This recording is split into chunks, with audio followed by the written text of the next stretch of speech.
Alrighty, I want to go ahead and talk about the second page of the review.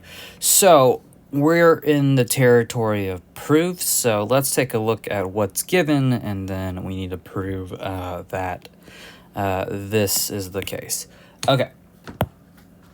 Number one, we see that angle 1 is congruent to angle 3. So this is going to be very, very important because I have a picture here and it's not marked. So if it's not marked, we need to mark it on the picture so we have an understanding of what we're dealing with here. So angle 1 is congruent to angle 3. I just need one arc there, and these angles here are congruent. Okay, so we're done with that. Angle 2 is congruent to angle 4. So here's angle 2, and then here's angle 4. So they're congruent. We're going to differentiate my arcs here. So I'm going to give it 2 arcs. Okay, so we're done with that. Now, I'm not going to jump into the proof. I need to take a look at my picture to see what else I need to mark, even if it's not part of my given, right? We notice that here, that these two triangles share this particular side, right? This particular side. And if they share a particular side, then they're congruent. So I'm going to put one tick mark there, and that's because of the reflexive property.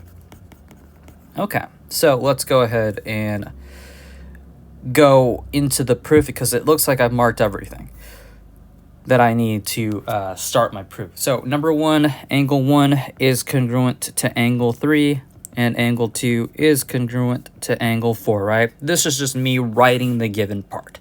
So what's the reason? Given. Number 2, well, I have a blank here and it says reflexive property. So we know that these two triangles here share a side, right? So they share a side. XZ is congruent to XZ. That is the name of that side. So XZ is congruent to XZ because of the reflexive property. Now, what I need to do is, notice that over here, it doesn't tell me that we're proving triangles congruent. It's asking that, let's take a look at these two triangles. Can you tell me, or can you prove the fact that WX is congruent to YZ? But we can't get into this unless we show that the triangles are congruent first, right? So notice that these two triangles here, they have one arc here and one arc there. So I can label that as angle, angle. They share a side. That's great. So we're going to write side to side. And then notice that they share an angle here and an angle here. Both of them have 2 arcs. So I can write angle there. Okay. So let me go ahead and use a different color so you see what I'm marking here. Okay, do you see that? We see an angle, side, angle. We see an angle, side, angle. These two triangles are congruent. So how should I write this? I should write triangle. Let's see. Let's say X, Z, W. X, Z, W is congruent to, well, what's congruent to angle X? Well, I have one arc here, so Z should be first. Right, and then the second one, here's angle Z, right? And Z has 2 arcs, and X has 2 arcs. So I will put X there, and notice that W and Y, they don't have an arc or anything marked there, so I can just put Y at the end. Okay, why are they congruent? Well, if you can see, angle, side, angle, angle, side, angle. So these two triangles are congruent because of the ASA congruence. Okay? Now, the other thing that I want to go ahead and do is I'm going to write my proven. The last statement should be this. Always, always, always going to be that. That should be free if you're having troubles with proof. Okay. So why are they congruent? Well, remember, if I have my triangle congruency statement already written out for me, right? And we positioned the letters correctly and they're corresponding. Remember, if I say angle X, well, like taking a look at the other triangle, what's congruent to angle X? You're going to say angle Z. What's congruent to angle Z? You're going to say angle X. And then what's, congruent to WX? Well, it should be YZ, right?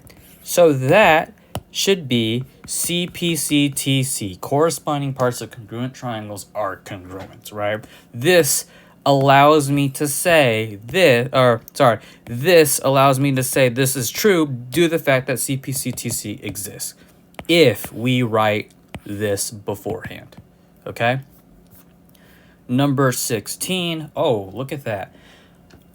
Thank goodness they've already gave me all of this. I don't need to write much here. But let's go ahead and take a look at my given. It says AD is congruent to CD. So AD is right here and CD is right there. So I can say one tick mark there and one tick mark there because they're congruent. And then we have this DB. DB is right here, and it bisects angle CDA, right? So D should be the vertex, D should be the pointy one, so CDA. And if you notice, these are angles. Or sorry, not these are angles. This is an angle. Okay, so what does a bisector do? Remember, it splits an angle into two congruent parts or two congruent angles, right? So that means that I have an angle here and this bisects the angle, it bisects the angle into two congruent parts or two congruent angles there. So I'm going to check that. And then notice that these two triangles here, they share a side. So that means they share a reflexive property. I'm going to use two tick marks there. Okay.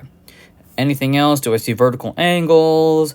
Do I see parallel lines? I don't see any of those. I think I can just go ahead and move on to the proof. Number 1, AD is congruent to CD. BD bisects angle CDA. It's basically this just being copied to here. Okay, so that's my given. And then angle ADB is congruent to angle BDC. So, well, what happens here? So remember when we have a bisector, right? And ADB is my angle, right? This is congruent to this. This angle is congruent to DBC. DBC. Wait, hold up. Whoa, sorry, not DBC. BDC, right? This angle here is congruent to this angle there. They're congruent. So that we can say definition of angle bisector because, again, it splits an angle into two congruent parts. All right. BD is congruent to BD. Well, these two triangles share a side, right? Right here. They share a side, and that's what we call the reflexive property. So reflexive property due to the fact they share a side. Now here we notice that this is my congruent statement. This is a congruency statement here. So we need to use one of these postulates or theorems here. So let's take a look. I have these two triangles. Thankfully that I've marked them. I see that I have one side here. I have one side here and one side there. I'll write side. I have one arc there and one arc there. So I'll write angle. And I have a side here because these two triangles share a side. So let's take a look. I have the side, angle, and the side, right? The angle is between these two sides here. And again, a side, angle, and a side, and these two triangles. I'm sorry, not these two triangles. I have a side, angle, side, and the angle is between these two sides here. So that is going to be my side, angle, side postulate, which will tell me these two triangles are congruent. And then because our last statement isn't me proving the triangles are congruent, it's proving that the angles are congruent. It should be just like before. It should be CPCTC. Okay. Number 17, the last proof of this page. There's more proofs, so let's go ahead and do this one. given that R is the midpoint of QS and PT, we're going to prove that triangle PRQ is congruent to TRS. Okay. I am going to literally take what's given, and I'm going to assume that it's true. R is the midpoint of QS and PT. Here's R, it's my midpoint, and PT is here, and QS is there. So R is the midpoint of PT. That means that it's going to split the segment into two congruent parts, right? So that means that this segment here is congruent to this segment there. So I'm going to put one tick mark there. And then QS, R again is my midpoint of QR. That means that this segment here and this segment there are going to be congruent. Okay? So, I'm not going to jump into the proof. I need to make sure I notice some things. Do I see parallel lines? Do I see vertical angles? Do I see reflexive properties? I do see vertical angles, so I will put one arc there and one arc there, and that is vertical angles.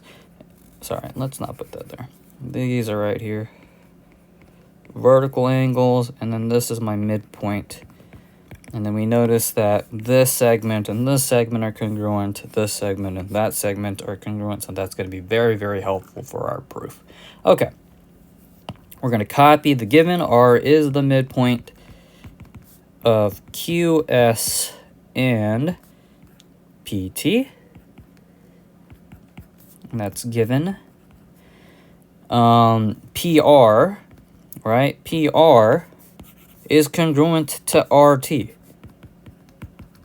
And why? Because that is definition of midpoint. And I'm looking at my key right now. So I don't think I need to put, I don't think I have enough room to put SR and QR here. So I need to put it there. So SR is congruent to RQ. Again, due to the fact that's definition of midpoint. Okay, and the fact that they have two tick marks there.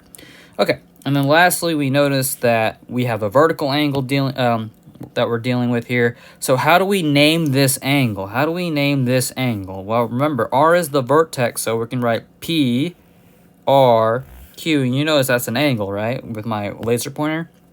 So angle PRQ is congruent to SRQ, right? See, again, with my laser pointer, R is the vertex. It has to be in the middle. So angle SRT is congruent to angle PRQ due to the fact these are vertical angles. Okay? Now, we're trying to prove that triangle PRQ is congruent to angle, or not angle, triangle TRS.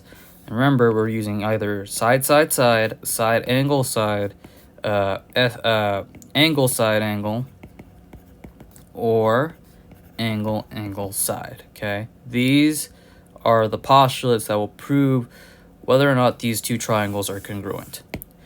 So let's take a look. One tick mark here and one tick mark there. I can go ahead and label a side. If they have different tick marks, then I don't label anything. Right? I'm comparing one triangle to the other.